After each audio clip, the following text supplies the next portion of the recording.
보험 영업 딱 시작했을 때 마주칠 수 있는 좀 난감한 상황 두 가지. 한번 생각해 볼까요? 정말 친한 친구인데 보험이 거의 없거나 아예 하나도 없을 때. 그리고 또 하나는 기대를 갖고 나간 모임에 이미 자리를 잡고 활동 중인 다른 설계사가 딱 있을 때. 이럴 때 참 어떻게 해야 할지 막막하죠. 오늘 저희가 살펴볼 자료가 바로 이런 그 영업 초기에 겪는 어려움들, 특히 이 두 가지 까다로운 상황에 대한 구체적인 전략을 담고 있거든요. 여기서 핵심만 한번 같이 뽑아보죠. 네, 첫 번째 상황부터 볼까요? 친구가 보험이 진짜 아예 없거나 아니면 기껏해야 실손보험, 실비 하나 정도만 가지고 있는 경우. 이럴 때 보통 증권 분석부터 하려고 하는데 자료에서는 사실 큰 의미는 없다고 봐요. 아, 그래요? 네, 보험이 아예 없으면 분석할 증권 자체가 없는 거고요. 실비만 있다면 그 가입 시점에 따라서 보장 내용이나 특히 어떤 건 보장에서 빠지는지 그 면책 범위가 조금씩 다르거든요. 그런 미묘한 차이를 좀 설명해주는 정도? 그게 최선이라고 하네요. 근데 여기서 좀 재미있는 게 백지 상태니까 오히려 설계하기 쉬울 것 같잖아요. 근데 자료에서는 정반대래요. 설득하기가 훨씬 어렵다고 강조하더라고요. 맞아요. 그게 핵심이에요. 보기랑은 완전 다른 거죠. 왜 그럴까요? 좀 의외인데요? 그 이유를 몇 가지 드는데 들어보시면 아마 하실 거예요. 일단 보험 자체를 좀 불신하거나 아예 필요성을 못 느낄 가능성이 커요. 아니면 과거에 보험료는 꼬박꼬박 냈는데 정작 보험금은 제대로 못 받았다거나 그런 안 좋은 경험이 있을 수도 있고요. 그럴 수 있겠네요. 주변에서 가족이나 친구들이 아무리 권해도 가입 안 한 사람일 확률도 높죠. 심지어 부모님부터 보험 가입 경험이 없어서 가족 전체가 보험에 좀 무관심한 경우도 꽤 있다고 하고요. 그리고 제일 튼 게 지금까지 보험 없이도 별일 없었는데 이런 생각. 이게 진짜 큰 장벽이래요. 자료에 나온 비유가 진짜 확 와닿았어요. 그 단단한 아스팔트 위에 농사 지으려는 것 같다고. 네네. 와, 이건 진짜 노력이 엄청나게 필요하다는 뜻이겠죠? 바로 그거죠. 그래서 당장 계약 하나 하겠다. 이런 조급함은 정말 버려야 한다고 조언해요. 이건 단거리 경주가 아니라는 거죠. 마라톤처럼 꾸준히 만나면서 신뢰 쌓고 보험의 진짜 가치를 조금씩 천천히 알려주는 그런 장기적인 접근이 필요하다는 거예요. 섣불리 이거 대박 기회다 하고 막 매달리면 오히려 관계만 깨질 수 있다. 이렇게 경고하고요. 그렇군요. 아스팔트 농사는 정말 긴 호흡으로. 알겠습니다. 자, 그럼 두 번째 상황. 이것도 만만치 않죠. 어렵게 용기 내서 들어간 모임에 이미 경쟁자가 딱 버티고 있는 거예요. 이건 진짜 현실적인 고민인데. 맞아요. 이 자료에서도 이건 피할 수 없다, 현실이다 이렇게 딱 잘라 말해요. 심지어 우리나라에 택시 기사님보다 보험 설계사가 더 많다는 그런 우스갯소리도 나오더라고요. 허허, 그 정도인가요? 네, 여기서 중요한 건 기죽지 말라는 거, 위축되지 않는 태도요. 그리고 전략은 생각보다 단순해요. 기존 설계사보다 그냥 더 잘하는 것. 더 잘한다. 이게 구체적으로 어떤 걸까요?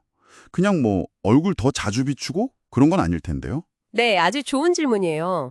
자료에 그 김병철 FA라는 분 사례가 나오거든요. 아, 네, 봤어요. 이분이 이미 대부분 회원이 다른 설계사한테 관리받고 있는 그런 모임에 후발주자로 들어갔어요.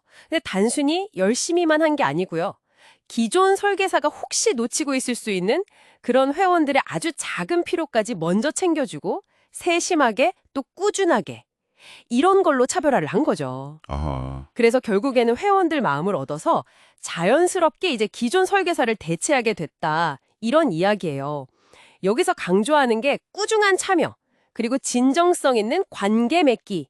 이게 핵심입니다. 진정성. 네, 처음부터 막 명함 돌리고 저 보험합니다. 이렇게 티내면 오히려 사람들이 좀 반감을 갖기 쉽다고 해요. 그냥 그 모임 자체에 좀 기여하고 성실한 모습 보여주면서 신뢰를 먼저 얻는 거. 그게 우선이라는 거죠. 그러다 보면 자연스럽게 상대방이 먼저 혹시 무슨 일 하세요? 이렇게 물어보는 순간이 온다는 거예요. 결국 여기서도 핵심은 시간이랑 진심이군요. 아, 그렇죠. 신뢰가 쌓이려면 당연히 시간이 걸릴 테니까 자료에서도 최소 6개월은 보라고 하잖아요. 그럼 관심 있는 모임이 있다면 하루라도 빨리 시작하는 게 낫겠네요. 정확합니다. 그리고 또 하나 정말 중요하게 강조하는 게 있는데요.